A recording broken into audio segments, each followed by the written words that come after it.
శ్రీశైలంలో చూడదగిన ప్రసిద్ధ ప్రదేశం భ్రమరాంబాదేవి ఆలయం. భారతదేశంలోని 18 శక్తిపీఠాలలో ఒకటిగా ఉన్న ఈ ఆలయాన్ని శ్రీశైలం పర్యటనకు వచ్చే ప్రతి భక్తుడు తప్పక సందర్శించాలి. నల్లమల కొండలపై ఉన్న భ్రమరాంబాదేవి ఆలయం శ్రీ మల్లికార్జునస్వామి ఆలయ సముదాయంలో ఉంది. భ్రమరాంబాదేవి ఆలయం పార్వతీదేవి రూపమైన భ్రమరాంబికాదేవికి అంకితం చేయబడింది. భ్రమరాంబికాదేవి శివుని స్వరూపమైన మల్లికార్జునస్వామి భార్య. ఈ ఆలయంలో అమ్మవారిని బ్రాహ్మణి శక్తి రూపంలో పూజిస్తారు. అమ్మవారి విగ్రహం 8 చేతులతో పట్టుచీర ధరించి ఉంటుంది. ఆలయ గర్భగృహం లోపల అగస్త్య సన్యాసి భార్య లోపాముద్ర విగ్రహం ఉంది. గర్భగృహం ముందు శ్రీయంత్రం ఉంది. భ్రమరాంబ అనే పదానికి తేనెటీగల తల్లి అని అర్థం. పురాణాల ప్రకారం అరుణాసురుడిని చంపటానికి భ్రమరాంబాదేవి 6 కాళ్లతో వేలాది తేనెటీగలను విడుదల చేసింది. భ్రమరాంబాదేవి ఆలయానికి సంబంధించి అనేక ఇతిహాసాలు ఉన్నాయి. అత్యంత ప్రాచుర్యం పొందిన పురాణాల ప్రకారం అరుణాసురుడు ఒక రాక్షసుడు, బ్రహ్మదేవుని యొక్క అమితమైన భక్తులు. అతని అచంచలమైన అంకిత భావానికి సంతోషించిన బ్రహ్మదేవుడు అతనికి 2 లేదా 4 కాళ్ల జీవిచే చంపబడని శక్తులను అనుగ్రహించాడు. వరం పొందిన తర్వాత అరుణాసురుడు దేవతలు మరియు సాధువులకు సమస్యలను కలిగించటం ప్రారంభించాడు. అతని అపారమైన శక్తి కారణంగా దేవతలు అతన్ని ఓడించలేకపోయారు. దీంతో వారు దుర్గాదేవి వద్దకు వెళ్లి తమను రక్షించమని ప్రసన్నం చేసుకున్నారు. వారి అభ్యర్థనకు సమాధానంగా దుర్గాదేవి భ్రమరి లేదా భ్రమరాంబిక రూపాన్ని తీసుకుంది మరియు రాక్షసుడిని చంపే 6 కాళ్ల తేనెటీగలను సృష్టించింది. ఆ తర్వాత అమ్మవారు శ్రీశైలంలో భ్రమరాంబిక రూపంలో వెనుతిరిగారు. భ్రమరాంబాదేవి ఆలయానికి సంబంధించి మరొక పురాణం కూడా ఉంది. ఎందుకంటే ఇది శక్తిపీఠాలలో ఒకటి. శక్తిపీఠం ప్రకారం సతీదేవి తండ్రి దక్షరాజు ఒక యజ్ఞాన్ని నిర్వహించాడు. కాని శివుడు మరియు సతీదేవిని ఆహ్వానించలేదు. అయినప్పటికీ సతీదేవి తన తండ్రి యజ్ఞానికి హాజరు కావాలని నిర్ణయించుకుంది.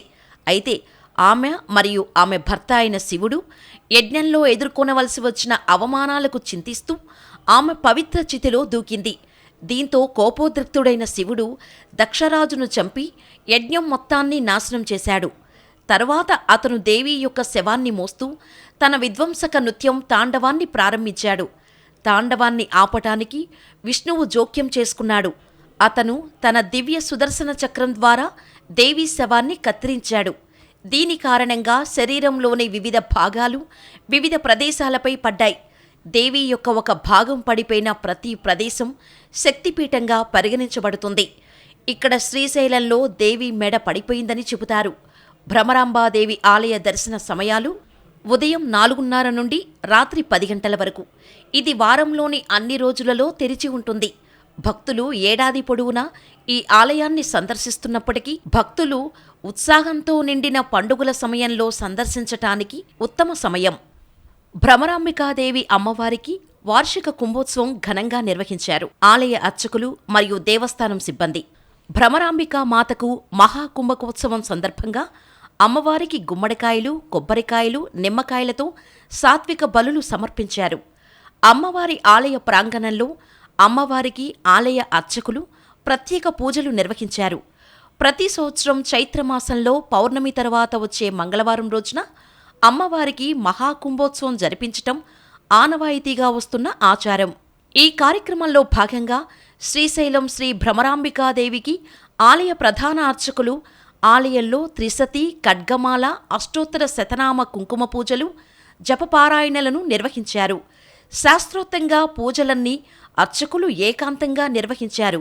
భ్రమరాంబిక అమ్మవారి గర్భాలయం ఆలయ ముందు భాగంలో ఒక రజకుని చేత ముగ్గు వేయించి శ్రీ భ్రమరాంబికాదేవి అమ్మవారికి మొదటి విడత సాత్విక బలిగా 100ల సంఖ్యలో గుమ్మడికాయలు, కొబ్బరికాయలను, నిమ్మకాయలను సాత్విక బలిగా ఆలయ ఈవో లవన్న, అర్చకులు, భక్తులు సమర్పించారు.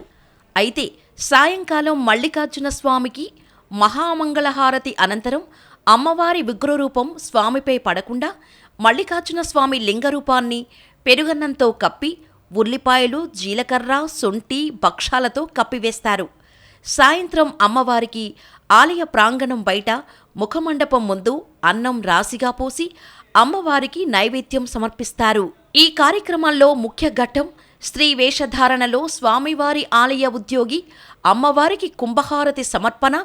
ప్రధాన ఘట్టం కుంభహారతి అనంతరం మళ్లీ రెండవ విడత సాత్విక బలిగా కొబ్బరికాయలు, గుమ్మడికాయలు సమర్పించిన అనంతరం భక్తులను భ్రమరాంబిక అమ్మవారి దర్శనానికి అనుమతి తరతరాలుగా ఆనవాయితీగా వస్తున్న ఆచారమని ఆలయ ఈవో లవన్న తెలిపారు. భ్రమరాంబాదేవి ఆలయం శ్రీశైలం పట్టణంలోని ప్రముఖ మైలురాయి అయిన శ్రీ మల్లికార్జునస్వామి దేవాలయం వెనుక ఉంది. ఆటో రిక్షాలు లేదా అద్దె ట్యాక్సీ ద్వారా సులభంగా చేరుకోవచ్చు.